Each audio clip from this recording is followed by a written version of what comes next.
जन्माद्यस्य यतोऽन्वयादितरतश्चार्थेष्वभिज्ञस्वराट् तेने ब्रह्महृदाय आदिकवये मुह्यन्ति यं सूरयः तेजो वारिमृदां यथा विनिमयो यत्र त्रिसर्गो मृषा धाम्ना स्वेन सदा निरस्तकुहकं सत्यं परं धीमहि निगमकल्पतरोर्गलितं फलं शुकमुखादमृतद्रवसंयुतं पिबत भागवतं रसमालयं मुहुरहो रसिकाः भुवि भावुकाः दारिद्र्यदुःखज्वरदाहितानां मायापिशाची परिमर्दितानां संसारसिन्धौ परिपातितानां क्षेमाय वै भागवतं प्रगर्जति साङ्केत्यं पारिहास्यं वा स्तोभं हेलनमेव वा वैकुण्ठनामग्रहणम् अशेषाघहरं विदुः ಶ್ರೀ ಗುರುಭ್ಯೋ ನಮಃ. ಹರಿ ಓಂ. ನಿನ್ನೆಯ ಪಾಠದಲ್ಲಿ ಬಂದಂತಹ ಒಂದು ವಿಷಯದ ಮೇಲೆ ಒಂದಿಷ್ಟು ಪ್ರಶ್ನೆಗಳು ಬಂದಿದೆ. ಏನು ಅಂತಂದ್ರೆ, ಈ ಜೈನ ಮತವನ್ನ ಅಥವಾ ಈ ಮತದ ಪ್ರವರ್ತಕರಾದಂಥವರು ಯಾರು, ಅವರು ಮೋಹಕ್ಕೊಳಗಾಗಿದ್ದು ಹೇಗೆ, ಅವರ ಪರಂಪರೆ ಹೇಗೆ, ಆಮೇಲೆ ಇನ್ನೊಂದು ಪ್ರಶ್ನೆ ಏನು ಅಂತಂದ್ರೆ, ಈ ಪರೀಕ್ಷಿತ್ ಮಹಾರಾಜ ಮತ್ತು ಶುಕಾಚಾರ್ಯರಿಗೆ ಹೇಳಿದಂತಹ ಕಥೆಗಳೇನಿದೆಯೋ ಈ ಎಲ್ಲ ಕಥೆಗಳನ್ನೇ ನಾವೀಗ ನೋಡ್ತಾ ಇರುವಂತಹದ್ದು. ಇದರಲ್ಲಿ ಬರ್ತಾ ಇರುವಂತಹದ್ದು ಈ ಋಷಭರೂಪಿಯಾದ ಪರಮಾತ್ಮನ ಕಥೆ. ಇದರಿಂದಾಗಿ ಒಂದು ಮತ ಪ್ರವೃತ್ತವಾಗಿದೆ. ನಾವೀಗ ಲೋಕದಲ್ಲಿ ಕಾಣ್ತಾ ಇರುವಂತಹ ಮತಕ್ಕೂ ಈಗ ಇವರು ಉಪದೇಶ ಕೊಟ್ಟಿದ್ದಕ್ಕೂ ಏನಾದರೂ ಸಂಬಂಧ ಇದೆಯೇ, ಮೋಹಕವಾದಂತಹ ಧರ್ಮಗಳನ್ನ ಕೊಡ್ಲಿಕ್ಕೆ ಕಾರಣ ಏನು ಅಂತ ಒಂದು ಪ್ರಶ್ನೆ ಬಂದಿದೆ. ಆ ಎಲ್ಲ ಪ್ರಶ್ನೆಗಳಿಗೂ ಉತ್ತರವನ್ನ ಇವತ್ತಿನ ಪಾಠದಲ್ಲಿಯೇನೆ ಮೂಲದಲ್ಲಿಯೇ ಬಂದ್ಬಿಡತ್ತೆ. ಹಾಗಾಗಿ ಅಲ್ಲಿಯೇ ನೋಡ್ತಾ ಹೋಗೋಣ. ಇವತ್ತು ನಾಳೆಯ ಪಾಠದ ಒಳಗಡೆ ಅದು ಬಂದ್ಬಿಡತ್ತೆ. ಈಗ ಹಿಂದಿನ ಪಾಠದ ಕೊನೆಯ ಭಾಗದಲ್ಲಿ ಒಂದು ವಿಷಯವನ್ನು ನಿರೂಪಣೆ ಮಾಡಿದರು. ಋಷಭರೂಪಿಯಾದ ಪರಮಾತ್ಮ ಅಷ್ಟೈಶ್ವರ್ಯಗಳನ್ನು ಸಂಪಾದನೆ ಮಾಡಿಕೊಳ್ಳುವಂತಹ ಋಷಿಗಳಿಗೆ ಆ ಐಶ್ವರ್ಯವನ್ನು ಕೊಡುವಂತಹ ವ್ಯಕ್ತಿ ಇವನು. ಅಷ್ಟೆಲ್ಲ ಸಾಮರ್ಥ್ಯ ಇರುವಂತಹ ಇವನು ತನ್ನ ಸಾಮರ್ಥ್ಯವನ್ನ ಲೋಕಕ್ಕೆ ಪ್ರಚುರಪಡಿಸಿಕೊಳ್ಳದೇನೆ, ಏನು ಕಷ್ಟಗಳು ಬರುತ್ತೋ ಆ ಯಾವ ಕಷ್ಟಗಳು ಬಂದಾಗ ಪ್ರತಿಕ್ರಿಯೆಯನ್ನು ಕೊಡದೇನೆ ಒಂದು ಕಡೆಯಲ್ಲಿ ಒಂದೇ ರೀತಿಯಾಗಿರ್ತಾ ಇದ್ದ. ಅದರಲ್ಲಿ ಅನೇಕ ವೃತ್ತಿಗಳನ್ನು ತೋರಿಸಿದರು. ಪ್ರಾಣಿಗಳ ವೃತ್ತಿ, ಅಜಗರ ವೃತ್ತಿ ಅಂತ ಅನೇಕ ವೃತ್ತಿಗಳನ್ನೇನು ನಿರೂಪಣೆ ಮಾಡಿದ್ದಾರೋ ಆ ವೃತ್ತಿಗಳನ್ನು ಅನುಸರಿಸಿಕೊಂಡು ಇವನು ಬದುಕ್ತಾ ಇದ್ದಾನೆ ಅಂತ ನಿರೂಪಣೆ ಮಾಡಿದರು. ಇದನ್ನು ಕೇಳಿದಾಗ ಪರೀಕ್ಷಿತ ರಾಜನಿಗೆ ಒಂದು ಸಂದೇಹ ಬಂತು. ಈಗ ನೀವು ಎಷ್ಟೇ ಭೋಗ, ಅದಕ್ಕೆ ಪದ್ಮಪತ್ರಮಿವಾಂಭಸ, ಕಮಲದ ಎಲೆ ಮೇಲೆ ಎಷ್ಟು ನೀರು ಬಿದ್ರೆ ಅದಕ್ಕೇನು ವ್ಯತ್ಯಾಸ ಆಗ್ಲಿಕ್ಕೆ ಸಾಧ್ಯ? ಅದು ಅಂಟತ್ತೇನು? ಅಂಟೋದಿಲ್ಲ.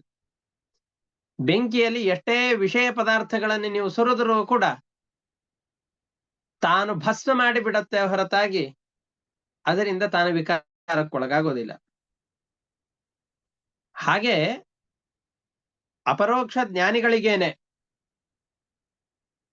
ಯೋಗದ ಬಲದಿಂದಾಗಿ ಬೇಕಾದಷ್ಟು ಸೌಭಾಗ್ಯಗಳನ್ನು ಅನುಭವಿಸುವಂತಹ ಅವಕಾಶ ಇರತ್ತೆ. ಆಮೇಲೆ ನಮಗೆಲ್ಲ ಅನರ್ಥಗಳಿಗೆ ಕಾರಣವಾದದ್ದು ಯಾವುದು ಅಂತಂದು ಹೇಳಿದ್ರೆ, ನಮಗೆ ರಾಗದ್ವೇಷಾದಿಗಳು. ಆ ರಾಗದ್ವೇಷಾದಿಗಳನ್ನು ಇವರು ಕಡಿದುಕೊಂಡು ಬಿಟ್ಟಿರ್ತಾರೆ. ಆ ಕಾರಣದಿಂದಾಗಿ ಯಾವುದರಿಂದಾಗಿ ಇವರ ಮನಸ್ಸು ವಿಕಾರವಾಗಿ ಹಾಳಾಗಿ ಹೋಗ್ಲಿಕ್ಕೆ ಅವಕಾಶವೇ ಇರೋದಿಲ್ಲ. ಹಾಗಾಗಿ ಯೋಗಿಗಳಾದವ್ರು ಯಾರಿದ್ದಾರೋ ಅವ್ರು ಯಾರು ಕೂಡ ಬಹಳ ನಮಗೆ ಈ ಭೋಗಗಳನ್ನು ಅನುಭವಿಸಿದರೆ ಅನರ್ಥವಾಗಿ ಹೋಗಿಬಿಡತ್ತೆ ಅನ್ಲಿಕ್ಕೆ ಅವಕಾಶ ಇಲ್ಲ.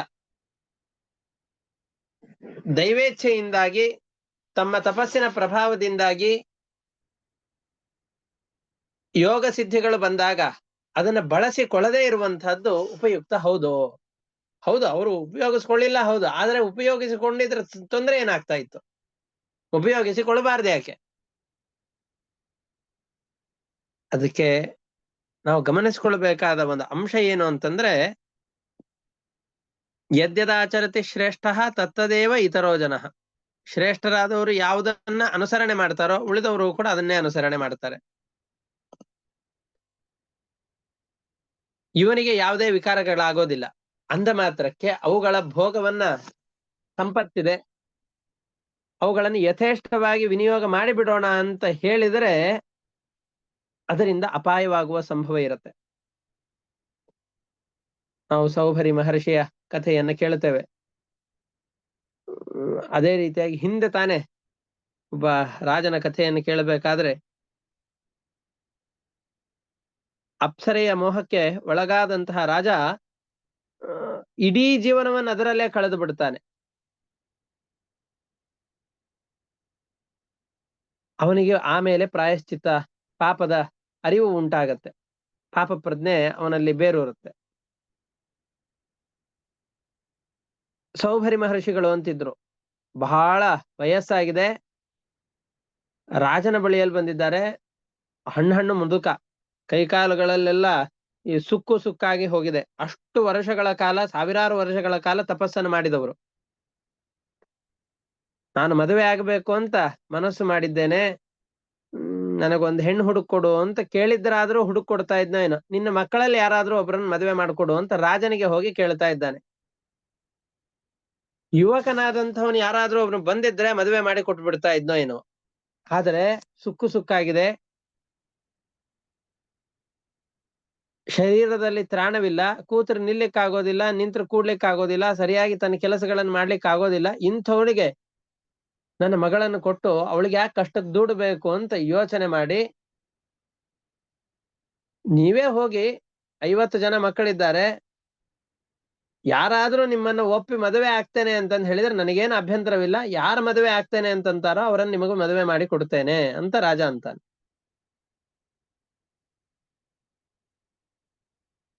ರಾಜನಿಗೆ ಇದರಿಂದ ತಾನು ಬೇಡ ಅಂತ ಹೇಳಲಿಲ್ಲ, ಆದ್ರೆ ಅವರಿಗೆ ತಾನು ಮದುವೆ ಮಾಡಿ ಕೊಡ್ತೀನಿ ಅಂತ ಹೇಳಿಲ್ಲ. ಅವನಿಗೇನಿತ್ತು ಅಂದ್ರೆ, ಇವನನ್ನ ನೋಡಿ ಯಾರು ನನ್ನ ಮಕ್ಕಳು ಮದುವೆ ಆಗ್ತೇನೆ ಅಂತಂತಾರೆ, ಯಾರು ಆಗೋದಿಲ್ಲ, ನಾನು ನನ್ನ ಆಪತ್ತಿನಿಂದ ಪರಿಹಾರ ಮಾಡ್ಕೊಳ್ಬಹುದು ಅಂತ ಈ ಯೋಚನೆಯನ್ನು ಇಟ್ಟುಕೊಂಡು ಅವನು ಹೇಳಿರ್ತಾನೆ. ಇವರಲ್ಲಿ ಹೋಗ್ಬೇಕಾದ್ರೆ ರಾಜನ ಅಹಂಕಾರವನ್ನು ಮುರಿದರಾಯಿತು ಅಂತ ಅನ್ಕೊಂಡು ಒಂದು ಸುಂದರವಾದ ರೂಪವನ್ನ ತಮ್ಮ ತಪಸ್ಸಿನ ಶಕ್ತಿಯಿಂದ ತೆಗೆದುಕೊಂಡು ಹೋಗ್ತಾ ಇದ್ದಾರೆ. ಯಾರು ಇವರನ್ನು ಮದುವೆ ಆಗ್ತೀರಿ ಹೇಳಿ ಅಂತಂದಾಗ 50 ಜನ ಮದುವೆ ಆಗ್ತೇವೆ ಅಂತಂದ್ರು. ರಾಜ ಸರಿ ಅಂತ ಅಂದುಕೊಂಡು ಇವರಿಗೆ 50 ಜನ ಮಕ್ಕಳನ್ನು ಮದುವೆ ಮಾಡಿ ಕೊಡ್ತಾ ಇದ್ದಾನೆ. ಅವರು ತಮ್ಮ 50 ಶರೀರಗಳನ್ನ ಸ್ವೀಕಾರ ಮಾಡಿ ಭೋಗವನ್ನು ಮಾಡ್ತಾ ಇದ್ದಾರೆ. 50 ಶರೀರಗಳನ್ನು ಸ್ವೀಕಾರ ಮಾಡಿದರು ಯೋಗದ ಸಾಮರ್ಥ್ಯದಿಂದಾಗಿ. ಒಂದೇ ಕಾಲದಲ್ಲಿ ಅನೇಕ ಕಡೆಗಳಲ್ಲಿ ಭೋಗ ಮಾಡುವಂತಹ ಶಕ್ತಿ, ಇದೆಲ್ಲ ಯೋಗ ಶಕ್ತಿಗಳು. ಈ ಯೋಗ ಶಕ್ತಿಯ ಬಲದಿಂದಾಗಿ ಚೆನ್ನಾಗಿ ಭೋಗವನ್ನು ಮಾಡಿದರು.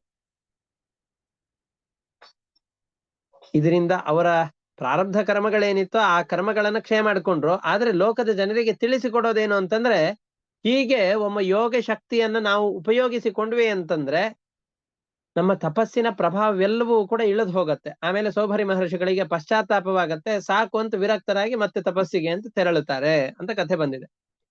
ಹಾಗಾದ್ರೆ ಯೋಗದ ಶಕ್ತಿ ಇದೆ ಅಂತ ಅವುಗಳನ್ನ ಬಳಸಲಿಕ್ಕೆ ಅಂತ ಪ್ರಾರಂಭ ಮಾಡಿದೆವು ಅಂತಾದ್ರೆ ಅವುಗಳಿಂದ ಎಂದಿಗೂ ಕೂಡ ಸರಿಯಾದಂತಹ ಫಲವೇ ಸಿಗತ್ತೆ ಅಂತ ಹೇಳಿಕ್ ಆಗೋದಿಲ್ಲ. ಬೇಡನ ಕೈಯಲ್ಲಿದ್ದಂತಹ ಒಂದು ಚೂರಿಯನ್ನ ಬ್ರಾಹ್ಮಣನ ಕೈಯಲ್ಲಿ ಕೊಟ್ಟು ಹೋದ್ರೆ, ಇಂದ್ರ ಬಂದು ಪರೀಕ್ಷೆ ಮಾಡ್ಲಿಕ್ಕೆ ಅಂತ ಋಷಿಕುಮಾರನಿಗೆ ಕೊಡ್ತಾನಲ್ಲ, ಚೂರಿಯನ್ನು ಕೊಟ್ಟು ಹೋದ, ಅವನು ಇಟ್ಕೊಳ್ಳಿಕ್ ಅಷ್ಟೇ ಕೊಟ್ಟಿದ್ದು, ತನ್ನ ಜೊತೆಯಲ್ಲಿ ಇಟ್ಕೊಂಡು ಕೊನೆಗೆ ಅವನು ಮಹಾ ಬೇಟೆಗಾರನಾಗಿ ಹೋದ ಅಂತ ಕಥೆಯನ್ನು ಕೇಳುತ್ತೇವೆ. ಯಾಕೆ ಅಂತಂದ್ರೆ ಸ್ವಲ್ಪ ಆ ವಿಷಯ ಪದಾರ್ಥಗಳ ಸಂಪರ್ಕವೂ ಕೂಡ ಇಡೀ ಜೀವನವನ್ನ ನಾಶ ಮಾಡುವಂತಹ ಸಾಮರ್ಥ್ಯ ಪಡೆದಂಥವುಗಳವು. ಮೋಸಗಾರನಾದಂತಹ ಬೇಡ ಮೃಗಗಳನ್ನ ಹೇಗೆ ತನ್ನ ಬಲೆಯಲ್ಲಿ ಬೀಳಿಸ್ಲಿಕ್ಕೆ ಅಂತ ಕಾಯ್ತಾ ಇರ್ತಾನೋ ಅದರಂತೆ ರಾಗಾದಿಗಳು ಯಾವಾಗ ವಾಪಸ್ ಇವನಲ್ಲಿ ಬರ್ಲಿ ಅಂತ ಕಾಯ್ತಾ ಇರತ್ತೆ. ಈ ಮನಸ್ಸಿನಲ್ಲಿ ಯಾವಾಗ ಬಂದು ಕೂಡ್ಬೇಕು ಅಂತ ನೋಡ್ತಾ ಇರತ್ತೆ. ಹಾಗಾಗಿ ಯೋಗಿಗಳು ಈ ವಿಷಯದಲ್ಲಿ ತುಂಬಾ ವಿಶ್ವಾಸ ಇಟ್ಟೆ ನಮಗೇನ್ ತೊಂದರೆ ಆಗೋದಿಲ್ಲ, ಚೆನ್ನಾಗಿ ಭೋಗಿಸಿದ್ರೆ ಆಯ್ತು ಅಂತ ಭೋಗದಲ್ಲಿ ಆಸಕ್ತರಾಗೋದಿಲ್ಲ. ನಕುರಿಯಾತ್ ಅದನ್ನೇ ಹೇಳ್ತಾ ಇದ್ದಾರೆ. ನನೂನಂ ಭಗವನ್ ಆತ್ಮಾರಾಮಾಣಾಂ ಯೋಗ ಸಮೀರಿತ ಜ್ಞಾನಾವಭರ್ಜಿತ ಕರ್ಮ ಬೀಜಾನಾಂ ಐಶ್ವರ್ಯಾಣಿ ಪುನಃ ಕ್ಲೇಶದಾನಿ ಭವಿತುಂ ಅರ್ಹಂತಿ ಯದೃಚ್ಛಯ ಉಪಗತಾನಿ. ಪರಮಾತ್ಮನ ಧ್ಯಾನದಲ್ಲಿಯೇ ಸುಖವನ್ನು ಕಾಣುವಂತಹ ಯೋಗಿಗಳು ಈ ರಾಗಾದಿಗಳೆಲ್ಲವನ್ನು ಕೂಡ ಸುಟ್ಟು ಹಾಕಿಕೊಂಡಿದ್ದಾರೆ. ಅವರಿಗೆ ಯೋಗ ಸಿದ್ಧಿಗಳು ಎಷ್ಟು ಬಂದರೂ ಕೂಡ ಅವುಗಳ ಪ್ರಭಾವದಿಂದ ಸುಖವಾಗಿರ್ಲಿಕ್ಕೆ ಅಂತ ಅವರು ಬಯಸೋದಿಲ್ಲ. ಯಾಕೆ? ಸತ್ಯಮುಕ್ತಂ ಕಿಂತ್ವಿಹವಾ ಏಕೆ ಮನಸೋ ವಿಸ್ರಂಭಂ ಅನವಸ್ಥಾನಸ್ಯ ಶಠ ಕಿರಾತಃ ಇವ ನ ಸಂಗಚ್ಚಂತಿ. ಶಠ ಕಿರಾತ ಇವ, ಮಹಾಕ್ರೂರಿಯಾದಂತಹ ಬೇಟೆಗಾರ ಹೇಗೆ ಮೋಸ ಮಾಡಿ ಪ್ರಾಣಿಗಳನ್ನ ಬಲೆಯಲ್ಲಿ ಕೆಡವಲಿಕ್ಕೆ ಅಂತ ಕಾಯ್ತಾ ಇರ್ತಾನೋ, ನಮ್ಮ ಮನಸ್ಸು ಕೂಡ ಯಾವಾಗ ಈ ವ್ಯಕ್ತಿಯನ್ನ ಕೆಳಗಡೆ ಹಾಕಿ ತುಳಿದು ಬಿಡ್ಲಿ ಅಂತ ಕಾಯ್ತಾ ಇರತ್ತೆ, ರಾಗದ್ವೇಷಾದಿಗಳ ಮುಖಾಂತರವಾಗಿ. ಅದಕ್ಕೆ ಒಮ್ಮೆ ಹತೋಟಿಗೆ ಬಂದಂತಹ ಮನಸ್ಸೆಂಬಂತಹ ಹಗ್ಗವನ್ನ ಕೈ ಚೆಲ್ಲಿಕ್ಕೆ ಯಾವ ಋಷಿಗಳು ಕೂಡ ಯೋಗಿಗಳು ಕೂಡ ಸನ್ನದ್ಧರಾಗೋದಿಲ್ಲ. ಅದರಿಂದ ಸ್ಥಿರವಾಗಿ ಇಲ್ಲದೆ ಇರುವಂತಹ ನಮ್ಮ ಮನಸ್ಸಿನಲ್ಲಿ ವಿಶ್ವಾಸ ಇಡಬಾರದು. ಚಂಚಲಂ ಹಿ ಮನಃ ಕೃಷ್ಣ ಪ್ರಮಾಥಿ ಬಲವದೃಢಂ ತಸ್ಯಾಹಂ ನಿಗ್ರಹಂ ಮನ್ಯೇ ವಾಯೋರಿವ ಸುದುಷ್ಕರಂ. ಮನಸ್ಸನ್ನ ಹತೋಟಿಯಲ್ಲಿ ಇಟ್ಟುಕೊಳ್ಳೋದು ಬಹಳ ಕಷ್ಟ. ಹರಿಯುವಂತಹ ಗಾಳಿಯನ್ನ ಕೈಯಲ್ಲಿ ನಾನು ಬಂಧಿಸಿ ಇಡ್ತೇನೆ ಅಂತ ಹೇಳಿದರೆ ಹೇಗೆ ಕಷ್ಟ ಸಾಧ್ಯವೋ, ಅದರಂತೆ ಅತ್ಯಂತ ಚಂಚಲವಾದಂತಹ ನಮ್ಮ ಮನಸ್ಸನ್ನ ನಿಗ್ರಹದಲ್ಲಿ ತಂದುಕೊಳ್ಳೋದು ಬಹಳ ಕಷ್ಟ. ಅನೇಕ ವರ್ಷಗಳ ಸಾಧನೆಯ ಫಲವಾಗಿ, ತಪಸ್ಸಿನ ಫಲವಾಗಿ ತಾವು ಸಂಪಾದನೆ ಮಾಡಿಕೊಂಡಂತಹ ಯೋಗ ಶಕ್ತಿ ಏನಿದೆಯೋ ಆ ಶಕ್ತಿ ಸೋರಿ ಹೋಗ್ಬಿಡತ್ತೆ. ಸೌರಿ ಮಹರ್ಷಿಗಳು, ಯೋಗೇಶ್ವರರು ತಮ್ಮ ಶಕ್ತಿ ಎಲ್ಲವನ್ನೂ ಕೂಡ ಕಳೆದುಕೊಂಡಿದ್ದಾರೆ. ಗೌತಮ ಋಷಿಗಳು ಕೂಡ ಪತ್ನಿಯ ಮೋಹಕ್ಕೆ ಒಳಗಾಗಿ ಇಂದ್ರನಿಗೆ ಶಾಪ ಕೊಡುವ ಮುಖಾಂತರವಾಗಿ ತಮ್ಮ ತಪಸ್ಸನ್ನೆಲ್ಲವನ್ನೂ ಕೂಡ ಕಳೆದುಕೊಂಡಿದ್ದಾರೆ. ಹೀಗೆ ಅನೇಕ ಋಷಿಮನಗಳ ಕಥೆಗಳನ್ನು ನಾವು ಕೇಳ್ತಾ ಇದ್ದೇವೆ. ಹಾಗಾಗಿ ಇದಕ್ಕೆ ಒಂದು ಒಳ್ಳೆ ದೃಷ್ಟಾಂತವನ್ನು ಕೊಡ್ತಾರೆ. ಯಾರು ಅನೇಕರಲ್ಲಿ ಆಸಕ್ತಳಾದಂತಹ ಸ್ತ್ರೀ ಅಂತಿರ್ತಾಳೋ ಅವಳಲ್ಲಿ ಪ್ರತಿ ವಿಶ್ವಾಸ ಇಡಬಾರದು. ಅವಳಲ್ಲಿ ವಿಶ್ವಾಸವನ್ನಿಟ್ರೆ ಅವಳು ಏನ್ ಮಾಡ್ತಾಳೆ? ತನಗೆ ಇನ್ನೊಬ್ಬ ಪ್ರಿಯಕರ ಯಾರಿದ್ದಾನೋ ಅವನ ಜೊತೆಯಲ್ಲಿ ಸೇರಿಕೊಂಡು ತನ್ನ ಗಂಡನನ್ನೇ ಕೊಲ್ಲಿಸಿ ಬಿಡ್ತಾಳೆ. ನಾವು ಪೇಪರ್ಗಳಲ್ಲಿ ನೂರಾರು ಬಾರಿ ಈ ತರದ ಸುದ್ದಿಗಳನ್ನು ಓದ್ತಾ ಇರ್ತೇವೆ. ತನ್ನ ಪ್ರಿಯಕರನ ಜೊತೆಯಲ್ಲಿ ಸೇರಿ ಪತಿಯನ್ನೇ ಹತ್ಯೆ ಮಾಡಿದ ಪತ್ನಿ ಹೆಂಡತಿ ಅಂತ ಈ ರೀತಿಯಾದ ಕಥೆಗಳನ್ನು ಕೇಳ್ತಾ ಇರ್ತೇವೆ. ಹಾಗೆ ಈ ಅಸ್ಥಿರವಾದಂತಹ ಮನಸ್ಸಿನಲ್ಲಿ ವಿಶ್ವಾಸ ಇಡುವಂತಹ ಯೋಗಿಯೂ ಕೂಡ ಅವಳು ಹೇಗೆ ಚಂಚಲಳೋ ಹಾಗೆ ಮನಸ್ಸು ಕೂಡ ಬಹಳ ಚಂಚಲವಾದಂತಹದ್ದು. ಅಂತಹ ಅಸ್ಥಿರವಾದಂತಹ ಮನಸ್ಸಿನಲ್ಲಿ ವಿಶ್ವಾಸವನ್ನಿಟ್ಟಂತಹ ಯೋಗಿಗೂ ಕೂಡ ಆ ಮನಸ್ಸು ತನ್ನ ಬೆಂದೆ ಹಿಂದೆ ಇರುವಂತಹ ಕಾಮ, ಕ್ರೋಧ, ಲೋಭ ಇವುಗಳಿಗೆ ವಶವಾಗಿದ್ದುಕೊಂಡು ಈ ವ್ಯಕ್ತಿಯನ್ನ ಮುರಿದು ಹಾಕಿಬಿಡತ್ತೆ. ಅವನ ಸಾಧನೆಯ ಸಂಪತ್ತೆಲ್ಲವನ್ನು ಕೂಡ ನಾಶ ಮಾಡಿಬಿಡತ್ತೆ. ನಮ್ಮ ಜೀವನದಲ್ಲಿ ಯಾವುದೇ ದುಃಖಗಳಾಗ್ಲಿ, ಅತಿಯಾದ ಕಾಮನೆ ಆಗ್ಲಿ, ಇನ್ನೊಬ್ಬರ ಮೇಲೆ ಅತಿಯಾದ ಕ್ರೋಧವಾಗಿರ್ಲಿ, ನಾನು ಎಲ್ಲವನ್ನ ಮಾಡಬಲ್ಲೆ ಅನ್ನುವಂತಹ ಮದವಾಗಿರಬಹುದು, ಲೋಭ, ಮತ್ತಷ್ಟು ಬೇಕು ಅನ್ನುವಂತಹ ಲೋಭ, ನಾನು ನನ್ನದು ಅನ್ನುವಂತಹ ಅತಿಯಾದಂತಹ ಲೋಭ, ಮೋಹ, ಭಯಗಳು. ಈ ವಸ್ತುವಿನಿಂದಾಗಿ ನನಗೆ ಭಯ ಉಂಟಾಗತ್ತೆ, ಮರಣದ ಭಯ ಇದೆ, ನನ್ನ ಸಂಪತ್ತನ್ನ ಮತ್ತೊಬ್ರು ಅಪಹಾರ ಮಾಡ್ತಾರೆ ಅನ್ನುವ ಭಯ ಇದೆ, ನನಗೆ ಯಾರಿಂದಲಾದ್ರೂ ಆಪತ್ತಾಗಬಹುದು ಅನ್ನುವಂತಹ ಭಯ ಇರುತ್ತೆ, ಯಾರೋ ಒಬ್ಬ ನಮ್ಮ ಆತ್ಮೀಯರಾದಂಥವರಿಂದ ನನಗೆ ವಿಯೋಗವಾಗಬಹುದು ಅನ್ನುವ ಭಯ ಇರುತ್ತೆ. ಈ ಎಲ್ಲ ಭಯಕ್ಕೂ ಕೂಡ ಕಾರಣವಾದದ್ದು ಯಾವುದು ಅಂತಂದ್ರೆ ನಮ್ಮ ಮನಸ್ಸು. ನಮ್ಮ ಹತೋಟಿಯಲ್ಲಿ ಇಟ್ಟುಕೊಳ್ಳದೇ ಇರುವಂತಹ ಮನಸ್ಸು ನಮ್ಮ ಈ ಎಲ್ಲ ದುಃಖಗಳಿಗೂ ಕಾರಣ. ಮನಸ್ಸು ನಿಗ್ರಹದಲ್ಲಿತ್ತು ಅಂತಂದ್ರೆ ಯಾವ ಕಾಮನೆಯ ಬಗೆಗೂ ಕೂಡ ಅತಿಯಾದ ಆಸಕ್ತಿ ನಮಗುಂಟಾಗೋದಿಲ್ಲ. ಮನಸ್ಸು ಹತೋಟಿಯಲ್ಲಿದೆ ಅಂತಾದ್ರೆ ಬೇಡದೇ ಇರುವ ಕೆಲಸಗಳಲ್ಲಿ ನಮಗೆ ಕ್ರೋಧವೇ ಬರೋದಿಲ್ಲ, ಸಿಟ್ಟೇ ಬರೋದಿಲ್ಲ. ನಾವು ಸಿಟ್ಟು ಮಾಡಿಕೊಂಡಿರ್ತೇವೆ, ಯಾವ ವಿಷಯಕ್ಕೆ ಸಿಟ್ಟು ಮಾಡಿಕೊಂಡಿದ್ದೇವೆ ಅನ್ನೋದನ್ನ ಸ್ವಲ್ಪ ವಿಚಾರ ಮಾಡಿ ನೋಡಿದರೆ, ಅಯ್ಯೋ ಇಷ್ಟು ಕ್ಷುಲ್ಲಕವಾದ ವಿಷಯಗಳಿಗೆ ನಾನು ಇಷ್ಟು ಸಿಟ್ಟು ಮಾಡಿಕೊಂಡು ಬಿಟ್ನಲ್ಲ ಅಂತ ಆಮೇಲೆ ನಾವೇ ಪರಿತಾಪ ಪಡುತ್ತೇವೆ. ಮದ, ನನ್ನಲ್ಲಿರುವ ಸಂಪತ್ತಿನ ಮದ, ಐಶ್ವರ್ಯದ ಮದ, ರೂಪದ ಮದ, ಅಧಿಕಾರದ ಮದ, ಈ ಎಲ್ಲ ಮದಗಳು ಕೂಡ ಒಂದು ಕಾಲದವರೆಗೂ ಮಾತ್ರ ಇರೋದು, ಶಾಶ್ವತವಾಗಿ ಯಾವುದು ಇರೋದಿಲ್ಲ ಅನ್ನುವ ನಿಶ್ಚಯ ಮನಸ್ಸಿಗೆ ಬಂದ್ಬಿಡ್ತು ಅಂತಾದ್ರೆ ಮದಕ್ಕೆ ಅವಕಾಶ ಇಲ್ಲ. ಮನಸ್ಸನ್ನ ನಿಗ್ರಹದಲ್ಲಿ ಇಟ್ಕೊಳ್ಳಿಲ್ಲ ಅಂತಂದ್ರೆ ಒಂದೊಂದು ಕೂಡ ನಮ್ಮ ಅಧಃಪಾತಕ್ಕೆ ಮದ ಉತ್ಪತ್ತಿ ಆಗ್ಲಿಕ್ಕೆ ಕಾರಣವಾಗತ್ತೆ. ಮದ ಎಲ್ಲಿ ಹೆಚ್ಚಿಗೆ ಆಗತ್ತೋ ಆವಾಗ ನಾನು ಹೇಳಿದ್ದೇ ಆಗಬೇಕು ಅನ್ನುವಂತಹ ಅಧಿಕಾರ ಭಾವನೆ ಹೆಚ್ಚಿಗೆ ಆಗತ್ತೆ. ನನ್ನ ಅಪೇಕ್ಷಿತವಾದ ಕೆಲಸಗಳಾಗ್ಲಿಲ್ಲ ಅಂತಂದ್ರೆ ಕ್ರೋಧಗಳು ಅಭಿವೃದ್ಧಿ ಆಗತ್ತೆ. ಕ್ರೋಧ ಹೆಚ್ಚಿಗೆ ಆಯ್ತು ಅಂತಂದ್ ಹೇಳಿದ್ರೆ ಅದರಿಂದ ನಮ್ಮ ನಾಶ ಪ್ರಾರಂಭವಾಯ್ತು ಅಂತ ತೀರ್ಮಾನವಾಗತ್ತೆ.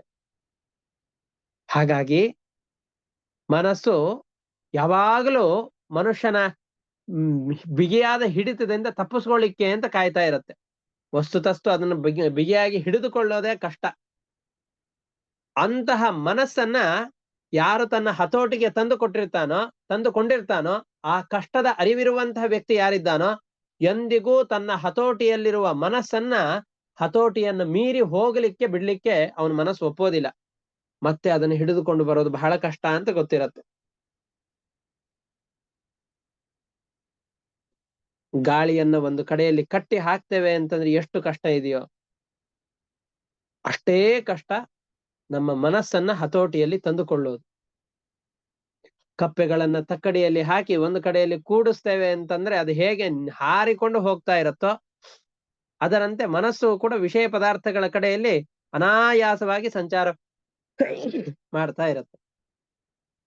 ಹಾಗಾಗಿ ಯಾವ ಬುದ್ಧಿವಂತ ತಾನೇ ಅನೇಕ ವರ್ಷಗಳ ಸಾಧನೆಯ ಫಲವಾಗಿ ಹತೋಟಿಯಲ್ಲಿ ತಂದುಕೊಂಡಂತಹ ಈ ಮನಸ್ಸನ್ನ ಯೋಗದ ಸಾಮರ್ಥ್ಯವನ್ನು ಪಡೆದಿದ್ದೇನೆ ಅನ್ನುವ ಒಂದು ಕಾರಣದಿಂದಾಗಿ ಹತೋಟಿಯನ್ನ ಬಿಟ್ಟು ತನ್ನ ಮನಸ್ಸನ್ನ ವಿಷಯ ಪದಾರ್ಥಗಳ ಕಡೆಯಲ್ಲಿ ಹರಿಸ್ಲಿಕ್ಕೆ ಯಾರು ತಾನೇ ಪ್ರವೃತ್ತನಾಗ್ತಾನೆ? ಯಾರು ಕೂಡ ಆ ತರ ಪ್ರವೃತ್ತಿ ಮಾಡೋದಿಲ್ಲ. ನಕುರ್ಯಾತ್ ಕಸ್ಯಚಿತ್ ಸಖ್ಯಂ ಮನಸ್ಸಿ ಹ್ಯನವಸ್ಥಿತೆ ಯದ್ವಿಸ್ರಂಭಾತ್ ಚಿರಾತ್ ಚೀರ್ಣಂ ಚಸ್ಕಂದ ತಪ ಐಶ್ವರಂ. ಮನಸ್ಸಿನ ಸ್ಥಿರತೆ ಇದೆ ಅಂತ ಅಂದುಕೊಂಡು ವಿಶ್ವಾಸ ಇಟ್ಟು ವಿಷಯ ಪದಾರ್ಥದಲ್ಲಿ ಆಸಕ್ತರಾದಂತಹ ಅನೇಕ ತಪಸ್ವಿಗಳು ತಮ್ಮ ತಪಸ್ಸಿನ ಪ್ರಭಾವವೆಲ್ಲವನ್ನ ಈ ಕಾಮಕ್ಕೆ ಒಳಗಾಗಿ ಸೋರಿಸಿಕೊಂಡು ಇದ್ದಾರೆ. ನಿತ್ಯಂ ದದಾತಿ ಕಾಮಸ್ಯ ಛಿದ್ರಂ ತಮನು ಏರಯಃ ಯೋಗಿನಃ ಕೃತಮತ್ ಮೈತ್ರಸ್ಯ ಪತ್ಯುರ್ ಜಾಯೇವ ಪುಂಶ್ಚಲಿ. ಅನೇಕ ಪುರುಷರಲ್ಲಿ ವಿಶ್ವಾಸವಿಟ್ಟಂತಹ ಸ್ತ್ರೀ ಹೇಗೆ ತನ್ನ ಗಂಡನನ್ನ ಇನ್ನೊಬ್ಬರ ಸಹಾಯದಿಂದ ಕೊಲ್ಲಿಸಿ ಬಿಡ್ತಾಳೋ ಅದರಂತೆ ಅನೇಕ ವಿಷಯ ಪದಾರ್ಥದಲ್ಲಿ ಆಸಕ್ತಿಯನ್ನಿಟ್ಟಂತಹ ಮನಸ್ಸು, ಅಚಂಚಲವಾದಂತಹ ಮನಸ್ಸು, ಕಾಮಕ್ರೋಧಾದಿಗಳೆಂಬಂತಹ ತನ್ನ ಸಂಗಡಿಗರ ಜೊತೆಯಲ್ಲಿ ಬಂದು ಆ ಪುರುಷನನ್ನ ಛಿದ್ರ ಮಾಡಿ ಬಿಡತ್ತೆ ಈ ಮನಸ್ಸು. ಹಾಗಾಗಿ ಕಾಮೋ ಮನ್ಯುರ್ಮದೋ ಲೋಭ ಶೋಕ ಮೋಹ ಭಯಾದಯ ಕರ್ಮ ಬಂಧಶ್ಚ ಯನ್ಮೂಲಃ ಸ್ವೀಕುರ್ಯಾತ್ ಕೋನು ತದ್ಬುಧಃ. ಚಳಿ ಕಾಯಿಸ್ಲಿಕ್ಕೆ ಬೆಂಕಿ ಬೇಕು ಅಂತಂದುಕೊಂಡು ಬೆಂಕಿಯನ್ನ ಕಾಯಿಸಿ ಬೆಂಕಿಯನ್ನ ಮೈ ಮೇಲೆ ಹಾಕೊಂಡು ಬಿಡೋದಿಲ್ಲ ನಾವು. ಬೆಂಕಿ ಚಳಿಗೆ ತುಂಬಾ ಅನುಕೂಲ. ಈಗ ಬೆಂಗಳೂರಲ್ಲಿ ಅಲ್ಲಿ ಇಲ್ಲಿ ಎಲ್ಲ ತುಂಬಾ ಚಳಿ ಇದೆ. ಬಿಸಿ ಕಾಯಿಸ್ಕೊಳ್ಳಿಕ್ಕೆ ಬೆಂಕಿ ಬೇಕು ಅಂತ ಅನ್ಕೊಂಡು ಬೆಂಕಿಯ ಮೇಲೆ ಯಾರು ಹೋಗಿ ಕೂಡೋದಿಲ್ಲ. ವಿಷಯ ಪದಾರ್ಥಗಳನ್ನು ಅನುಭವಿಸಬೇಕು, ಸುಖವನ್ನು ಅನುಭವಿಸಬೇಕು ಅಂತ ಮನಸ್ಸನ್ನ ಯೋಗ ಸಾಮರ್ಥ್ಯವನ್ನು ಬಯಸಿಕೊಂಡು ವಿಷಯ ಪದಾರ್ಥಗಳನ್ನು ಭೋಗಿಸ್ಲಿಕ್ಕೆ ಅಂತ ಬಿಟ್ಟುಬಿಟ್ವಿ ಅಂತಂದ್ರೆ ಬೆಂಕಿಯನ್ನ ಮೈ ಮೇಲೆ ಹಾಕಿಕೊಂಡಂತೆ. ಯಾವ ಬುದ್ಧಿವಂತನು ತಾನೇ ಇಂತಹ ಪರಮ ಚಂಚಲವಾದಂತಹ ಮನಸ್ಸನ್ನ ತನ್ನ ಹತೋಟಿಯನ್ನ ಕೈ ಚೆಲ್ಲಿ ವಿಷಯ ಪದಾರ್ಥಗಳನ್ನು ಭೋಗಿಸ್ಲಿಕ್ಕೆ ಅಂತ ಕೈ ಬಿಟ್ಟಾನು. ಹೋಗ್ಲಿ. ಹಾಗಾಗಿ ಋಷಭರೂಪಿಯಾದಂತಹ ಪರಮಾತ್ಮ ತನ್ನ ಸಾಮರ್ಥ್ಯವಿದ್ರೂ ಕೂಡ ಆ ಸಾಮರ್ಥ್ಯದ ಪ್ರಭಾವದಿಂದಾಗಿ ಯೋಗ ಶಕ್ತಿಗಳನ್ನ ಸಂಪಾದನೆ ಮಾಡಿಕೊಳ್ಳಿಕ್ಕೆ, ಆ ಸಂಪಾದನೆ ಮಾಡಿಕೊಂಡಂತಹ ಯೋಗ ಶಕ್ತಿಯಿಂದ ಭೋಗಗಳನ್ನು ಅನುಭವಿಸ್ಲಿಕ್ಕೆ ಅವಕಾಶವಿದ್ರೂ ಕೂಡ ಯಾವುದಕ್ಕೂ ಕೂಡ ಜಗ್ಗದೇನೆ ಲೋಕದಲ್ಲಿ ಹೇಗೆ ಕಾಣಿಸ್ತಾ ಇತ್ತೋ ಹಾಗೆ ಇದ್ದ. ಅದನ್ನ ಹೇಗೆ ಅಂತ ಮತ್ತೆ ತೋರಿಸ್ತಾ ಇದ್ದಾರೆ. ಅವಧೂತರ ವೇಷ ಭಾಷೆ ನಡೆಗಳಿಂದ ಇವನು ನೋಡಿದ್ರೆ ಪರಮಾತ್ಮ ಅಂತ ಯಾವ ವ್ಯಕ್ತಿಗೂ ಕೂಡ ಕಾಣಿಸ್ಲಿಕ್ಕೆ ಸಾಧ್ಯ ಇಲ್ಲ. ಆಮೇಲೆ ಜನರಿಗೆಲ್ಲ ಮೋಕ್ಷ ಸಾಧನಗಳನ್ನ ತಿಳಿಸಿಕೊಡ್ಬೇಕಲ್ಲ. ತಿಳಿಸಿಕೊಡುವ ಉದ್ದೇಶದಿಂದಾಗಿ ತನ್ನ ಪ್ರಭಾವ ಏನಿದೆಯೋ ಇದೆಲ್ಲವನ್ನ ಮರೆಮಾಚಿ ತುಂಬಾ ಆಮೇಲೆ ಭೂಲೋಕವನ್ನು ಬಿಡಬೇಕು ಅಂತ ಯೋಚನೆ ಮಾಡ್ತಾ ಇದ್ದಾನೆ. ಭೂಲೋಕವನ್ನ ಬಿಡಬೇಕು ಅಂತ ಯೋಚನೆ ಮಾಡಿದಂತ ಇವನು ತನ್ನ ಮೂಲ ರೂಪವನ್ನ ಧ್ಯಾನ ಮಾಡ್ತಾ ಇದ್ದಾನೆ. ಧ್ಯಾನ ಮಾಡ್ತಾ ಈ ಶರೀರವನ್ನ ಬಿಟ್ಟ ಹಾಗೆ ಮಾಡಿ ಇನ್ನೊಂದು ಕಡೆಯಲ್ಲಿ ಹೋಗ್ತಾ ಇದ್ದಾನೆ ಅಂತ. ಪರಮಾತ್ಮನ ಶರೀರ ತ್ಯಾಗ ಅಂದ್ರೆ ಏನು? ನಮ್ಮ ಹಾಗೆ ಭೌತಿಕವಾದಂತಹ ಶರೀರ ಏನಾದ್ರೂ ಪರಮಾತ್ಮನಿಗಿದ್ರೆ ಆ ಶರೀರವನ್ನು ಬಿಟ್ಟು ಹೋಗ್ತಾನೆ ಅಂತ ಹೇಳಬಹುದು. ಪರಮಾತ್ಮ ಮುಕ್ತನಾಗ್ತಾನೆ, ಈ ಲೋಕವನ್ನು ಬಿಡ್ತಾನೆ ಅಂತ ಹೇಳಿದ್ರೆ ನಮ್ ಯಾರ ಕಣ್ಣಿಗೆ ಕಾಣದಂತ ಆಗ್ತಾನೆ ಅಷ್ಟೇ. ಈ ಶರೀರವೂ ಕೂಡ ಯಾವಾಗ್ಲೂ ಪರಮಾತ್ಮನದ್ದಿದ್ದೇ ಇರುತ್ತೆ. ರಾಮಕೃಷ್ಣಾದಿ ರೂಪಗಳು ನಮ್ಮ ಕಣ್ಣಿಗೆ ಈಗ ಕಾಣೋದಿಲ್ಲ ಹೊರತುಪಡಿಸಿದರೆ ಆ ರೂಪಗಳೇ ಇಲ್ಲ ಅಂತ ವಿಚಾರ ಮಾಡಬಾರ್ದು. ಆ ರೂಪಗಳು ಯಾವಾಗ್ಲೂ ಇವೆ. ಅವತಾರಕ್ಕಿಂತ ಮುಂಚೆಯೂ ಇತ್ತು, ಅವತಾರದ ನಂತರದಲ್ಲೂ ಇದೆ, ಯಾವಾಗಲೂ ಇರತ್ತು. ಅಂತಹ ರೂಪವನ್ನ ಲೋಕದ ಜನರಿಗೆ ಕಾಣದೇ ಇರುವ ಹಾಗೆ ಮರೆ ಮಾಡಿದ ಅಂತ ಇಲ್ಲಿ ಮುಗಿಸ್ಬಿಡ್ತಾರೆ. ಇದು ಆದ್ಮೇಲೆ ಮತ್ತೆ ಅವನದ್ದೇ ಸ್ವಲ್ಪ ಕಥೆಗಳನ್ನ ಹೇಳ್ತಾರೆ. ಅಥ ಏವಂ ಅಖಿಲ ಲೋಕಪಾಲ ಲಲಾಮಃ ವಿಲಕ್ಷಣ ಜಡವತ್ ಅವಧೂತ ವೇಷ ಭಾಷಾಚರಿತೈ. ಅವಧೂತರು ಅಂತಂದ್ರೆ ಈ ಜಗತ್ತಿನ ಪರಿವೇ ಇಲ್ಲದೇನೆ ಬೈರಾಗಿಗಳು ಅಂತ ನಾವೇನು ಕರಿತೇವೋ, ವಿರಕ್ತರಾದ ಪುರುಷರು ಹೇಗೆ ಸಂಚಾರ ಮಾಡ್ತಾರೋ ಆ ರೀತಿಯಾಗಿ ಸಂಚಾರ ಮಾಡ್ತಾ ಅವಿಲಕ್ಷಿತ ಭಗವತ್ ಪ್ರಭಾವ, ತಾನು ಸಾಕ್ಷಾತ್ ಪರಮಾತ್ಮನೇ ಆದರೂ ಜನರಿಗೆ ನೋಡಿದವರಿಗೆ ಇವನು ಪರಮಾತ್ಮ ಅಂತ ಕಾಣಿಸ್ಲಿಕ್ಕಿಲ್ಲ. ರಾಮ ಕಾಡಿನಲ್ಲಿ ಸೀತೆ ಕಳೆದು ಹೋಗಿದ್ದಾಳೆ ಅಂತ ಗೊಳೋ ಅಂತ ಅಳ್ತಾ ಇದ್ದಾನೆ. ಪರಮಾತ್ಮ ಅಳಲಿಕ್ಕೆ ಸಾಧ್ಯವೇ? ಲೋಕದ ಜನರಿಗೆ ಸ್ತ್ರೀಯಲ್ಲಿ ಅಥವಾ ವಿಷಯ ಪದಾರ್ಥದಲ್ಲಿ ಅತಿಯಾದ ಆಸಕ್ತಿಯನ್ನಿಟ್ಟುಕೊಂಡ್ರೆ ಎಷ್ಟು ದುಃಖ ಆಗತ್ತೆ ಅಂತ ನಮಗೆ ತೋರಿಸಿಕೊಡ್ಬೇಕು. ಅದಕ್ಕೋಸ್ಕರವಾಗಿ ಆ ರೀತಿಯಾದಂತಹ ನಟನೆಯನ್ನು ಮಾಡಿ ತೋರಿಸಿದ್ದಾನೆ. ಅದರಂತೆ ಇಲ್ಲಿಯೂ ಕೂಡ ಅವಿಲಕ್ಷಿತ ಭಗವತ್ ಪ್ರಭಾವ, ಎಲ್ಲ ಕಡೆಯಲ್ಲಿ ತಾನು ಭಗವಂತ ಅಂತ ತೋರಿಸಿಕೊಂಡು ಓಡಾಡಿಬಿಟ್ಟ ಅಂತಂದ್ರೆ ನಮಗೇನು ಗೊತ್ತಾಗ್ಬೇಕು? ನಮ್ಮ ಜೀವನವನ್ನು ನಡೆಸುವ ರೀತಿಯನ್ನ ಕಲಿಸ್ಲಿಕ್ಕೆ ಅಂತ ಅವನು ಬಂದವನು, ನಮಗೆ ಜೀವನವನ್ನು ಕಲಿಸ್ಲಿಕ್ಕೆ ಅಂತ ಈ ರೀತಿಯಾಗಿದ್ದಾನೆ. ಯೋಗಿನಾಂ ವಿವಿಧ ಸಾಂಪರಾಯ ವಿಧಿಂ ಅನುಶಿಕ್ಷಯನ್ ಸ್ವಕಳೇಬರಂ ಜಿಹಾಸುಹು ಆತ್ಮನಿ ಆತ್ಮಾನಂ ಅಸಂವ್ಯವಹಿತಂ ಅನರ್ಥಾಂತರ ಭಾವೇನ ಅನ್ವೀಕ್ಷಮಾಣ ಉಪರತ ಅನುವೃತ್ತಿ ಉಪರರಾಮ. ಲೋಕದ ಜನರಿಗೆ ಸನ್ಯಾಸದ ಧರ್ಮವನ್ನು ತೋರಿಸಿಕೊಡುವ ಉದ್ದೇಶದಿಂದಾಗಿ ಬಂದು ತನ್ನ ಶರೀರವನ್ನ ಜನರಿಗೆ ಕಾಣದೇ ಇರುವಂತೆ ಮಾಡ್ತಾ ಇದ್ದಾನೆ. ತಸ್ಯ ಹವಾ ಏವಂ ಮುಕ್ತಲಿಂಗಸ್ಯ ಭಗವತಃ ಋಷಭಸ್ಯ ಯೋಗಮಾಯಾವಸಾನಃ ದೇಹಃ ಇಮಾಂ ಜಗತಿಂ ಅಭಿಮಾನಾಭಾಸೇನ ಚಂಕ್ರಮಮಾಣಃ. ತನ್ನ ಪ್ರಕಾಶ ರೂಪವಾದಂತಹ ಶರೀರದಿಂದಾಗಿ ಇಡೀ ಜಗತ್ತಿನಲ್ಲಿ ಸಂಚಾರ ಮಾಡ್ತಾ ಇದ್ದಂಥ ಅವನು ಬ್ರಹ್ಮಾಂಡದ ಒಳಗಡೆಯಲ್ಲಿ ಹೊರಗಡೆಯಲ್ಲಿ ಯಾವಾಗಲೂ ಇದ್ದಾನೆ, ಲೋಕದ ಜನರ ಕಣ್ಣಿಗೆ ಕಾಣದೇ ಇರುವಂತೆ ಮಾಡಿದ. ಇಷ್ಟು ವೈದಿಕ ಧರ್ಮವನ್ನು ಹೇಗೆ ತಿಳಿಸಿಕೊಟ್ಟ ಅಂತ ನಿರೂಪಣೆ ಮಾಡಿ, ಇನ್ನ ಆ ಋಷಭರೂಪಿಯಾದಂತಹ ಪರಮಾತ್ಮ ಅವೈದಿಕ ಧರ್ಮವನ್ನ ಪ್ರಚಾರ ಮಾಡಿದ ಕಥೆಯನ್ನ ಮುಂದೆ ಹೇಳ್ತಾ ಇದ್ದಾರೆ ಶುಕಾಚಾರ್ಯರು. ಪಾಠದಲ್ಲಿ ಬಂದ ಪ್ರಶ್ನೆಗೆ ಇಲ್ಲಿಯೇ ಉತ್ತರ ಇದೆ. ಅವನು ಅನೇಕ ದೇಶಗಳಲ್ಲಿ ಸಂಚಾರ ಮಾಡ್ತಾ ನಮ್ಮ ಕುಟಚಾದ್ರಿ ಕರ್ನಾಟಕಕ್ಕೆ ಬರ್ತಾ ಇದ್ದಾನೆ. ಕೊಡಚಾದ್ರಿ ಪರ್ವತ ಶ್ರೇಣಿಗಳು ಅಂತ ಏನಿದೆಯೋ, ಭೀಮರಥಿ ನದಿ ಅಂತ ಏನಿದೆಯೋ ಆ ನದಿಯ ಸಮೀಪದಲ್ಲಿ ಪ್ರಾರಂಭ ಮಾಡಿಕೊಂಡು ದಕ್ಷಿಣದ ಕರ್ನಾಟಕ ಪ್ರದೇಶಗಳವರೆಗೆ ನಿರಂತರವಾಗಿ ಸಂಚಾರ ಮಾಡ್ತಾ ಬರ್ತಾ ಇದ್ದಾನೆ. ಹೇಗ್ ಬರ್ತಾ ಇದ್ದಾನೆ? ಇನ್ನೊಬ್ಬರ ಜೊತೆಯಲ್ಲಿ ಮಾತನಾಡಬಾರದು ಅನ್ನೋದಕ್ಕೋಸ್ಕರ ಬಾಯಲ್ಲೆಲ್ಲ ಕಲ್ಲನ್ನು ಹಾಕೊಂಡು ಬರ್ತಾ ಇದ್ದಾನೆ. ಹುಟ್ಟಿದಾಗ ಯಾವ ವೇಷದಲ್ಲಿದ್ನೋ ಅದೇ ವೇಷದಲ್ಲಿ, ನಾವೆಲ್ಲ ಹುಟ್ಟಿದಾಗ ಯಾವ ವೇಷದಲ್ಲಿ ಇರ್ತೇವೋ ಅದೇ ವೇಷದಲ್ಲಿ ಇಡೀ ಜಗತ್ತನ್ನ ಸಂಚಾರ ಮಾಡ್ತಾ ಇದ್ದಾನೆ. ಒಂದು ದಿವಸ ಭಯಂಕರವಾದ ಕಾಡಿಗಿಚ್ಚು ಆ ಕಾಡಿನಲ್ಲಿ ಹುಟ್ಟಿದೆ. ಇವನು ಬಿದಿರಿನ ತಿಕ್ಕಾಟಗಳಿಂದಾಗಿ ಆ ಕಾಡ್ಗಿಚ್ಚಿನಲ್ಲಿ ಜೋರಾಗಿ ಉಲ್ಬಣವಾಗ್ತಾ ಇರೋ ಸಂದರ್ಭದಲ್ಲಿ ತಾನೂ ಕೂಡ ಆ ಕಾಡ್ಗಿಚ್ಚಿನಲ್ಲಿ ಸೇರಿದ್ದಾನೆ. ಸಾಮಾನ್ಯವಾಗಿ ಬೆಂಕಿಯಲ್ಲಿ ಮನುಷ್ಯರೆಲ್ಲ ಸೇರಿದರು ಅಂತಂದ್ರೆ ಬೆಂದು ಹೋಗಿ ಸುಟ್ಟು ಹೋಗ್ಬಿಡ್ತಾರೆ, ಅವರು ಬೂದಿಯೂ ಸಿಗೋದಿಲ್ಲ. ಇಲ್ಲಿ ಏನಾಯ್ತು ಅಂದ್ರೆ ಒಂದು ಅಗ್ನಿಯಲ್ಲಿ ಇನ್ನೊಂದು ಅಗ್ನಿ ಸೇರ್ಕೊಳ್ತು. ಒಂದು ಲೌಕಿಕವಾದ ಅಗ್ನಿ, ಇನ್ನೊಂದು ಅಲೌಕಿಕವಾದ ಅಗ್ನಿ. ಲೌಕಿಕವಾದಂತಹದ್ದು ಬಿದಿರನ ತಿಕ್ಕಾಟದಿಂದ ಹುಟ್ಟಿಕೊಂಡಂತಹ ಬೆಂಕಿ ಆದರೆ, ಅಲೌಕಿಕವಾದ ಪ್ರಕಾಶ ಸ್ವರೂಪನಾದ ಪ್ರಳಯ ಕಾಲದಲ್ಲಿ ಇಡೀ ಜಗತ್ತನ್ನ ಸಂಕರ್ಷಣಾಗ್ನಿಯಿಂದ ಸಂಹಾರ ಮಾಡುವಂತಹ ಪರಮಾತ್ಮ ಆ ಕಾಡ್ಗಿಚ್ಚನ್ನ ಪ್ರವೇಶ ಮಾಡಿದಾಗ ಮೊದಲಿಗಿಂತ ಭಯಾನಕವಾಗಿ ಆ ಬೆಂಕಿ ಪಸರಿಸಿ ಇಡೀ ಕಾಡನ್ನ ಸುಟ್ಟು ಹಾಕಿ ಕೊನೆಗೆ ತಾನೂ ಕೂಡ ಶಾಂತವಾಯಿತು. ಋಷಭದೇವನಿಗೆ ಏನಾಯ್ತು? ಏನೂ ಆಗ್ಲಿಲ್ಲ. ಕಾಡ್ಗಿಚ್ಚಿನಿಂದ ಹೊರಗಡೆ ಬರ್ತಾ ಇದ್ದಾನೆ. ಜನರಿಗೆ ತಾನ್ ಯಾರು ಅಂತ ಕೇಳಿದರೆ ಋಷಭದೇವ ಅಂತ ಹೇಳಿಲ್ಲ, ವಾಸುದೇವ ಅಂತ ತನ್ನ ಹೆಸರನ್ನು ಹೇಳ್ಕೊಳ್ತಾ ಇದ್ದಾನೆ. ಇದನ್ನ ಕೇಳಿ ತಿಳಿದಂತಹ ಆಗಿನ ದಕ್ಷಿಣ ಕರ್ನಾಟಕದ ರಾಜನಾದಂತಹ ಅರಹಂತ ಅಂತ ಇದ್ದಾನೆ. ಆ ಅರಹಂತ ಇವನ ಮಾತನ್ನ ಕೇಳ್ತಾ ಇದ್ದಾನೆ. ಅವನು ಎಲ್ಲ ಉಪದೇಶ ಮಾಡಿದ್ದು ಮಾರ್ಮಿಕವಾದ ಭಾಷೆಯಲ್ಲಿ ಉಪದೇಶ ಮಾಡಿದ್ದಾನೆ ಜನರಿಗೆ. ಈ ಕಲಿಯುಗ ಬಂದಾಗ ಈಗ ಈ ಒಂದು ಪ್ರಶ್ನೆ ಬಂದಿದೆ, ಅವರೆಲ್ಲ ಇದ್ದಿದ್ದು ತ್ರೇತಾಯುಗದಲ್ಲಿ, ಕೃತಯುಗದಲ್ಲಿ, ಈ ಯುಗದಲ್ಲಿ ಇದ್ದಿದ್ದು ಕರ್ನಾಟಕ ಈ ಕಲಿಯುಗಕ್ಕೆ ಬೇಕಾದಂತಹ ವಿಷಯಗಳೆಲ್ಲವನ್ನ ಆಗ ಯಾಕೆ ಉಪದೇಶ ಮಾಡ್ದ? ಟೆಕ್ಸ್ಟ್ ಅನ್ನು ಮೊದಲಿಗೆ ರೆಡಿ ಮಾಡಿ ಇಟ್ಟಿರ್ತಾರೆ. ಅಥವಾ ಆ ಕಾಲದಲ್ಲೂ ಕೂಡ ಈ ರೀತಿಯಾದಂತಹ ಸಂಪ್ರದಾಯವನ್ನ ಆಚರಿಸುವ ವ್ಯಕ್ತಿಗಳಿದ್ರು, ಆದ್ರೆ ತುಂಬಾ ಕಡಿಮೆ ಪ್ರಮಾಣದಲ್ಲಿ ಇದ್ರು. ಕಲಿಯುಗದಲ್ಲಿ ತುಂಬಾ ವಿಸ್ತಾರವಾಗಿದೆ. ಕಲಿಯುಗದಲ್ಲಿ ಅಧರ್ಮ ಹೆಚ್ಚಿಗೆ ಆಗಬೇಕು. ಅದಕ್ಕೋಸ್ಕರ ಅವನಿಗೆ ಚೆನ್ನಾಗಿ ಉಪದೇಶ ಕೊಡ್ತಾ, ಬೆಂಕಿಯಲ್ಲಿ ಹೋಗಿ ಬಂದಿದ್ದಾನೆ ಇವನು, ಏನು ಆಗ್ಲಿಲ್ಲ ಅಂತ ಲೋಕದ ಜನರಿಗೆ ಇವನ ಮೇಲೆ ಅತಿಯಾದಂತಹ ಭರವಸೆ ಹುಟ್ಟಿದೆ.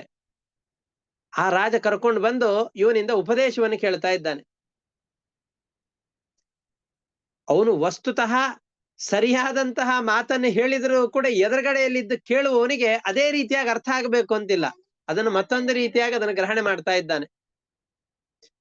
ತನ್ನ ಕಲ್ಪನೆಗೆ ತಕ್ಕ ಹಾಗೆ ಆ ಪಾಷಂಡ ಮತವನ್ನ, ಅವೈದಿಕವಾದ ಮತವನ್ನ, ವೇದಕ್ಕೆ ವಿರುದ್ಧವಾದಂತಹ ಮತವನ್ನ ಪ್ರಸಾರ ಮಾಡ್ತಾ ಇದ್ದಾನೆ. ಈ ರೀತಿಯಾದ ಮೋಹಕವಾದ ಮಾತನ್ನ ಹೇಳಿದವನು ಋಷಭದೇವ, ಆದ್ರೆ ಪ್ರಚಾರ ಮಾಡಿದವನು ಯಾರು ಅಂದ್ರೆ ಅರಹಂತ.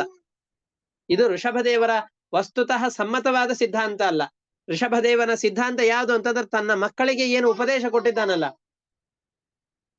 ಋಷಭದೇವ ತನ್ನ ಮಕ್ಕಳಿಗೆ 100 ಜನ ಮಕ್ಕಳಿಗೆ ಕೊಟ್ಟ ಉಪದೇಶ ಏನಿದೆ ಅಲ್ಲ, ಇದು ನಿಜವಾದ ಋಷಭನ ಸಿದ್ಧಾಂತ. ಯಾಕೆ ಅಂತಂದ್ರೆ ಮಕ್ಕಳ ಎದುರುಗಡೆಯಲ್ಲಿ ತಂದೆ ತಾಯಿಗಳು ಯಾವತ್ತೂ ಕೂಡ ಜೀವನದ ವಿಷಯದಲ್ಲಿ ಸುಳ್ಳನ್ನು ಹೇಳೋದಿಲ್ಲ. ಜೀವನದ ಮೌಲ್ಯಗಳನ್ನು ಹೇಳುವ ಸಂದರ್ಭದಲ್ಲಿ ತನ್ನ ಮಕ್ಕಳಿಗೆ ಉಪದೇಶ ಕೊಟ್ಟಿದ್ದೇನಿದೆಯೋ ಅದು ನಿಜವಾದ ಋಷಭನ ಮತ. ಅದಕ್ಕೆ ವಿಪರೀತವಾಗಿ ಈ ಅರ್ಹಂತ ಇವನ ಪ್ರಭಾವಕ್ಕೆ ಬೆರಗಾಗಿ ಅವನು ಹೇಳಿದ್ದೇ ಏನೋ ಒಂದು, ಕೇಳಿದ್ದೇ ಮತ್ತೊಂದು, ಅರ್ಥ ಮಾಡ್ಕೊಂಡದ್ದು ಮತ್ತೊಂದು ರೀತಿಯಾಗಿ ಅಂತ ಯೋಚಿಸಿಕೊಂಡು ಈ ಮನುಷ್ಯಾಧಮರಾದಂತ ಇವರೆಲ್ಲರೂ ಕೂಡ ಶೌಚಾಚಾರಗಳನ್ನು ಏನು ಹೇಳಿದ್ದಾರೋ, ಸ್ನಾನ ಮಾಡ್ಬೇಕು, ಸ್ನಾನ ಮಾಡೋದನ್ನ ಬಿಟ್ಬಿಟ್ರು. ಕ್ಷೌರ ಮಾಡ್ಕೊಳ್ಬೇಕು, ಈ ಕ್ಷೌರ ಮಾಡ್ಕೊಳ್ಳೋದನ್ನೆಲ್ಲ ಬಿಟ್ಬಿಟ್ಟು ಕೈಯಿಂದ ಕೂದಲನ್ನ ಕಿತ್ತುಕೊಳ್ಬೇಕು. ಸ್ನಾನ ಇಲ್ಲ, ಆಚಮನಾದಿಗಳಿಲ್ಲ, ಶೌಚ ಇಲ್ಲ, ತಮ್ಮ ಕೂದಲನ್ನ ಕೈಯಿಂದ ಕಿತ್ತುಕೊಳ್ಳೋದು. ಆಮೇಲೆ ವೇದದಲ್ಲಿ ಯಾವುದನ್ನ ಮಾಡಬೇಕು ಅಂದಿದ್ದಾರೋ ಅದಕ್ಕೆ ತದ್ವಿರುದ್ಧವಾಗಿ ಮಾಡೋದು. ಎಂದಿಗೂ ಕೂಡ ದೀಪ ಇಲ್ಲದೆ ಇರುವಂತಹ ಕೊಠಡಿಯಲ್ಲಿ ಇರಲೇಬಾರದು ಅಂತ ವೇದದಲ್ಲಿ ಹೇಳ್ತಾರೆ. ಮಲಗುವ ಸಂದರ್ಭದಲ್ಲೂ ಕೂಡ ಚಿಕ್ಕದಾದ್ರೂ ಬೆಳಕು ಬರ್ತಾ ಇರಬೇಕು.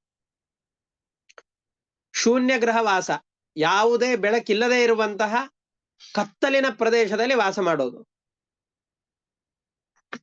ವೇದಗಳನ್ನು ನಿಂದನೆ ಮಾಡೋದು, ಬ್ರಾಹ್ಮಣರ ನಿಂದನೆಯನ್ನು ಮಾಡೋದು, ದೇವತೆಗಳೇ ಇಲ್ಲ ಅಂತ ಹೇಳುವ ಉಪದೇಶವನ್ನ ಇವರು ಪಡೆದುಕೊಂಡು ಇವನ ಮುಖಾಂತರವಾಗಿ ಲೋಕದಲ್ಲಿ ಪ್ರಸಾರ ಮಾಡಿ ಜನರೆಲ್ಲರೂ ಕೂಡ ಅದೇ ರೀತಿಯಾಗಿ ಮಾಡ್ತಾ ಇದ್ದಾರೆ.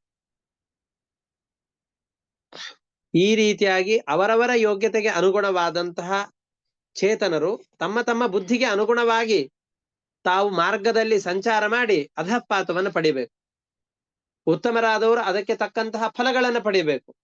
ಅಯೋಗ್ಯರಾದಂತಹ ವ್ಯಕ್ತಿಗಳು ಮೇಲ್ನೋಟಕ್ಕೆ ತಾವು ತುಂಬಾ ಸಾಧುಗಳು ಅಂತ ತೋರಿಸಿಕೊಳ್ಳುವ ಹಾಗೆ ಗೋವಿನ ವೇಷವನ್ನು ಧರಿಸಿರುವಂತಹ ಹುಲಿಗಳ ಹಾಗೆ ಯಾರಿರ್ತಾರೋ ಅಂಥವರಿಗೆ ತಕ್ಕದಾದಂತಹ ಪ್ರಾಯಶ್ಚಿತ್ತ ಆಗಬೇಕು, ಶಿಕ್ಷೆ ಆಗಬೇಕು. ಅದಕ್ಕೋಸ್ಕರವಾಗಿ ಅಸುರ ಸ್ವಭಾವದ ವ್ಯಕ್ತಿಗಳಿಗೆ ದೇವತೆಗಳನ್ನ ಒಲಿಸಿಕೊಂಡು ಬಂದಂತಹ ವರಗಳ ಪ್ರಭಾವದಿಂದ ಜನರೆಲ್ಲರನ್ನೂ ಕೂಡ ಕಷ್ಟಕ್ಕೆ ನೂಕುವಂತಹ, ಜನರನ್ನ ಮೋಹ ಮಾಡುವಂತಹ ಉದ್ದೇಶದಿಂದಾಗಿ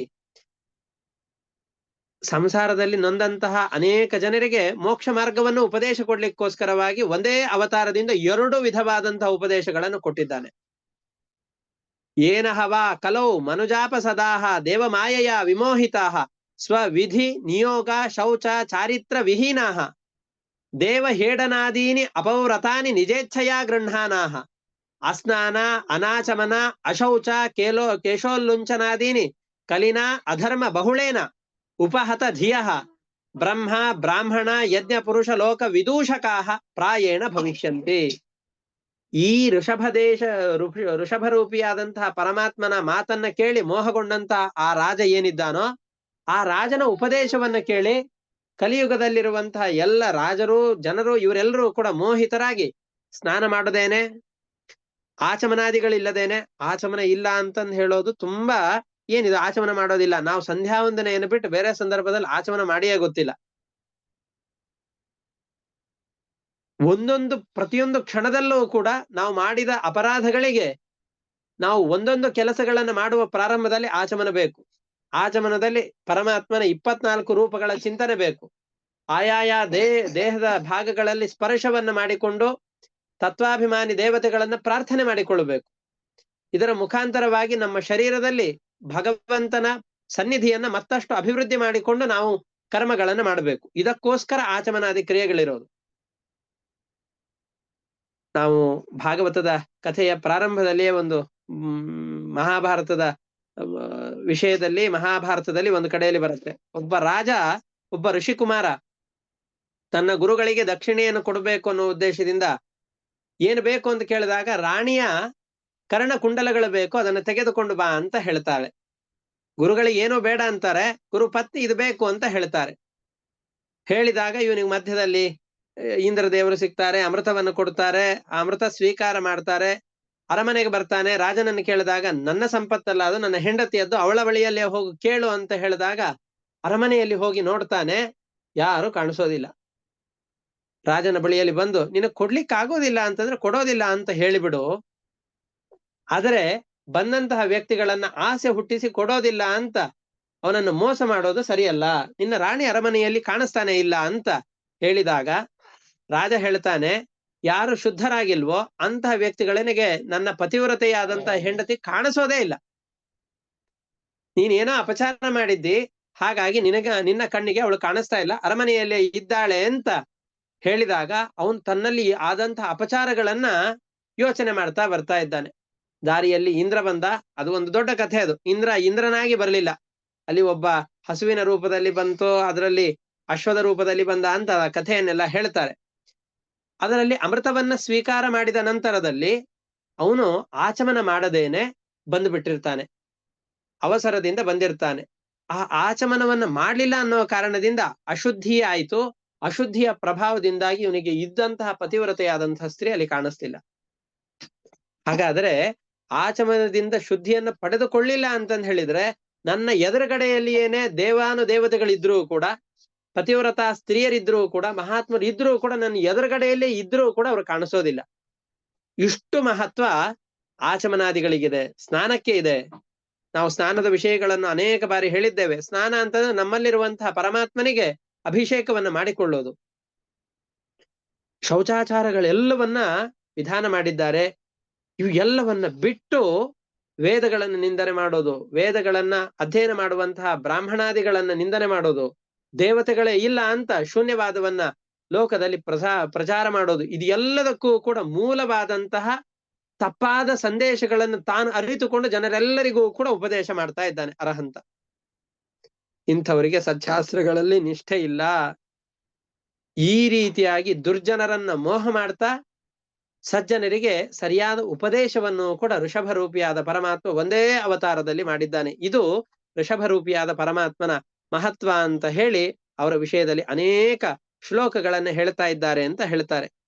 ತೈರಪಿ ಹ್ಯರ್ವಾಕ್ತನಯ ನಿಜಲೋಕ ತ್ರಯಾಂಧ ಪರಂಪರೆಯ ತೇ ಏವ ಆಶ್ವಸ್ಥಾಹ ತಮಸಿ ಅಂಧೆ ಸ್ವಯಮೇವ ಪ್ರಪತಿಷ್ಯಂತಿ. ಅಯಂ ಅವತಾರಃ ರಜಸ ಉಪಪ್ಲುತ ಕೈವಲ್ಯ ಉಪಶಿಕ್ಷಣಾರ್ಥ ತಸ್ಯ ಅನುಗುಣಾನ ಶ್ಲೋಕಾನ್ ಗಾಯಂತಿ. ಸಂಸಾರದಲ್ಲಿ ನೊಂದಂತಹ ಸಜ್ಜನರಿಗೆ ಮೋಕ್ಷ ಮಾರ್ಗವನ್ನು ಕೊಟ್ಟ, ಅಸುರರಿಗೆ ಮೋಹವನ್ನು ಉಂಟು ಮಾಡ್ತಾ ಅಂಧನ್ ತಮಸ್ಸಿಗೂ ಕಳಿಸಿದ. ಇಂತಹ ಅದ್ಭುತವಾದಂತಹ ಈ ಋಷಭರೂಪಿಯಾದ ಪರಮಾತ್ಮನ ಅವತಾರದ ಬಗ್ಗೆ ಅನೇಕ ವಿಧವಾಗಿ ಅದನ್ನ ಸ್ತೋತ್ರ ಮಾಡ್ತಾರೆ ಅಂತ ಹೇಳಿ ಆ ಭಗವಂತನ ಸ್ತೋತ್ರವನ್ನು ಮಾಡ್ತಾರೆ. ಮುಂದೆ ಏನಾಯ್ತು ಕೃಷ್ಣನ ಕಥೆಯನ್ನು ಸಂಕ್ಷಿಪ್ತವಾಗಿ ನಿರೂಪಣೆ ಮಾಡ್ತಾರೆ. ಭರತ ಚಕ್ರವರ್ತಿಯ ರಾಜ್ಯಭಾರದ ಕಥೆಯನ್ನ ಹೇಳ್ತಾರೆ. ಅದೇನು ಅನ್ನೋದನ್ನ ಮತ್ತೆ ಮುಂದಿನ ಪಾಠದಲ್ಲಿ ನೋಡೋಣ ಅಂತ ಹೇಳ್ತಾ ಏಕಾದಶಿಯ ಪರ್ವಕಾಲದಲ್ಲಿ ಒಂದೊಂದು ಭಾಗವತದ ಅಕ್ಷರವೂ ಕೂಡ ಮಹತ್ತಮವಾದಂತಹ ಫಲವನ್ನು ಕೊಡುವಂತಹದ್ದು.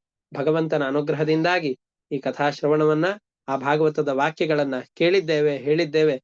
ಇದರಿಂದ ಆ ಭಗವಂತ ಪ್ರೀತನಾಗ್ಲಿ ಅಂತ ಭಗವಂತನನ್ನ ಪ್ರಾರ್ಥನೆ ಮಾಡೋಣ. ಹರಯೇ ನಮಃ. ಶ್ರೀಕೃಷ್ಣ ಅರ್ಪಣಮಸ್ತು. ಅನೇನ ಭಾವಿ ಯತ್ ಪುಣ್ಯಂ ತೇನ ಪ್ರೀಣಾತು ಕೇಶವಃ. ಹರಯೇ ನಮಃ. ಶ್ರೀಕೃಷ್ಣ ಅರ್ಪಣಮಸ್ತು. ನಮಸ್ಕಾರ ಗುರುಗಳೇ. ಧನ್ಯವಾದಗಳು.